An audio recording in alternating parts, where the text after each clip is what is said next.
आज आप लोग को हम बताते हैं हार्मोन की कमी से उत्पन्न होने वाली बीमारी। सबसे पहला है इंसुलिन। इंसुलिन एक हार्मोन है जिसके कमी से मधुमेह या शुगर, जिसको हम लोग कहते हैं मधुमेह या शुगर बीमारी होती है। मधुमेह बीमारी जैसे खास करके हम लोग के शरीर में एक ग्रंथि होती है, उसको हम लोग अग्नाशय कहते हैं, इंग्लिश में उसको पैनक्रियाज भी कहा जाता है। पैनक्रियाज एक ग्लैंड होता है जिससे इंसुलिन का स्राव होता है। पैनक्रियाज ग्लैंड जो होता है उससे क्या स्राव होता है? इंसुलिन। और यह इंसुलिन हमारे डायबिटीज को नियंत्रित करते हैं, यानी रक्त में जो आपको रक्त में जो ग्लूकोज होते हैं उसका नियंत्रण करता है। रक्त में ग्लूकोज का नियंत्रण करते हैं, जिसके कारण से हम लोगों को डायबिटीज की बीमारी नहीं होती है, मधुमेह नहीं होता।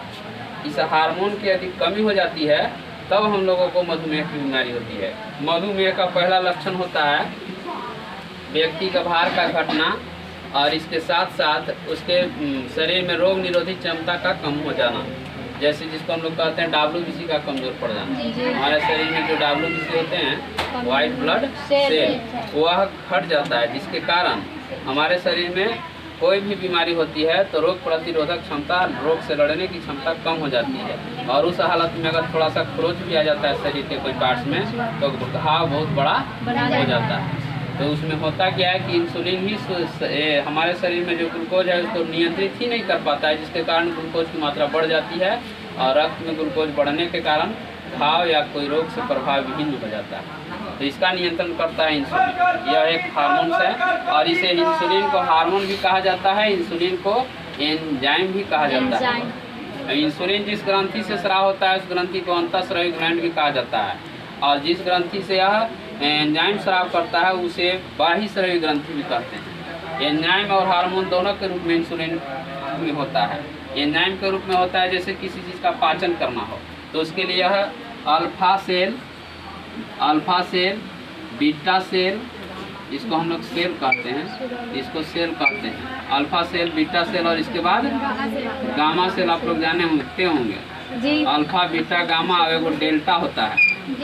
डेल्टा सेल का यह स्राव कराता है। तो ये चारों सेल का स्राव कराता है एंजाइम के रूप में, ठीक है ना, अल्फा, बीटा और गामा, जो आगे के क्लास में आपको 10th क्लास में पढ़ना है। जिस 10th क्लास में आप एक डाइजेशन सिस्टम जो होगा न्यूट्रिशन से रिलेटेड पढ़ना है, उसमें आपको जानकारी लेना है इसके बारे में, वहाँ पे बताया जाएगा। और अच्छा, ग्लूकागॉन एक हार्मोन है जो जस्ट इंसुलिन के विपरीत काम करता है। इंसुलिन का काम क्या है?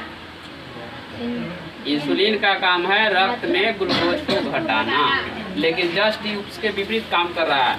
ये रक्त में ग्लूकोज के कमी को पूरा करता है, घट जाता है तो ही बढ़ाता है। अगर यदि ऐसा नहीं करेगा तो हम लोग के शरीर में जो एटीपी ऊर्जा है, ये होता है एटीपी ऊर्जा, एटीपी ऊर्जा का निर्माण नहीं हो पाएगा, क्योंकि एटीपी ऊर्जा तब निर्माण होता है जब हम लोग के शरीर में रक्त में ग्लूकोज मौजूद होता है, क्योंकि ग्लूकोज प्लस ऑक्सीजन एक अभिक्रिया होती है तब एटीपी बनता है। तो इसमें हम लोग को ग्लूकोज में रक्त में ग्लूकोज को घटने भी नहीं देता है और बढ़ने भी नहीं, ये आपको बढ़ने नहीं देता है और ये चलिए इस तरह से कार्य कर लेते हैं। तो दोनों हार्मोन हम लोग के शरीर में स्राव होता है। कौन से ग्रंथि से?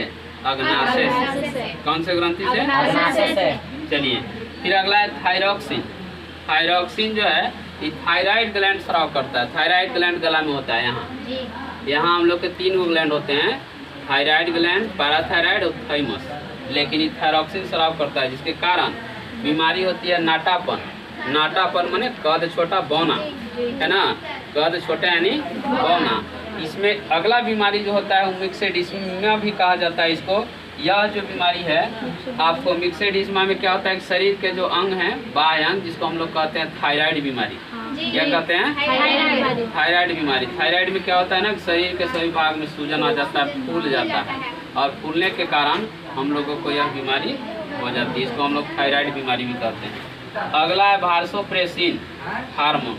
वार्सोप्रेसिन जो है यह, इसके कमी से हम लोग को डायबिटीज इंसिपिडस होता है, जिसको हम लोग हिंदी में बहुमूत्रता भी कहते हैं। क्या कहते हैं उसको? बहुमूत्रता, यानी 15-15 मिनट के अंतराल पर ही पेशाब का बाहर निकलना बहुमूत्रता कहलाती है। तो ये वार्सोप्रेसिन के कमी से यह मनुष्य में हो जाता है। जिसके बाद आपको देखिए कार्टिसोन या कार्टिसोल, ये हार्मोन जो है कमजोरी और एलर्जी पैदा करता है। कमजोरी और एलर्जी। कमजोरी तो आप समझ ही रहे हैं कमजोरी क्या है? मनुष्य को ताकत विहीन हो जाना, एनर्जी एकदम एनर्जी लेस हो जाती है, तो इसे हम लोग कहते हैं कमजोरी। और एलर्जी जैसे धूल कण, डस्ट या मौसम में परिवर्तन, या कभी कभी आप कहीं दूसरे स्थान पे जाते हैं, पानी पी लेते हैं जैसे तैसे, तो उस हालत में भी आपको पानी पी लेने से भी, पानी से भी किसी किसी व्यक्ति को एलर्जी होता है, कुछ खाद्य पदार्थ से भी एलर्जी होता है, किसी को कोई खास स्थान पर जाने से भी एलर्जी हो जाती है। इसी हार्मोन के जब कमी हो जाती है तो हम लोगों को कमजोरी, एलर्जी दोनों सताती है। कार्टिसोन और कार्टिसोल। अगला हार्मोन है ग्रोथ हार्मोन।